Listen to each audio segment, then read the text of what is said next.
টানা দুটি হারের পর পাকিস্তান ও বাংলাদেশ দুদলেরই বিদায় নিশ্চিত হয়েছে। তবুও চ্যাম্পিয়ন্স ট্রফি থেকে কিছু পাওয়ার ছিল উভয় দলের।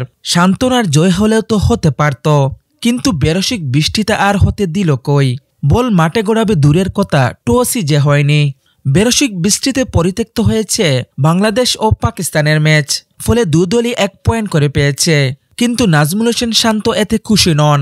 ম্যাচটি খেলতে চেয়েছিলেন তারা, চেয়েছিলেন জিততে।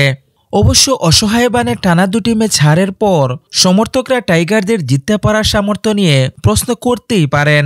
ম্যাচ পরিত্যক্ত হওয়ার পর শান্ত বলেন, আমি খুব হতাশ। সত্যিই ম্যাচটি খেলতে চেয়েছিলাম, কিন্তু আবহাওয়ার কারণে তা হলো না।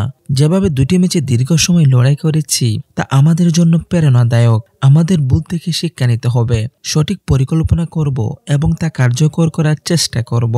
ব্যাটিংয়ে বাংলাদেশের দুর্দশা অব্যাহত থাকলেও সাম্প্রতিক সময়ে পেস বিভাগ বেশ উন্নতি করেছে।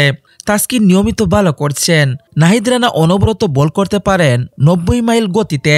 শান্তর মুখে তাদের প্রশংসা। এই দলপতি বলেন, আমরা সবসময় ফাস্ট বোলিং নিয়ে লড়াই করেছি, তবে এখন অনেক পেসার উঠে আসছে।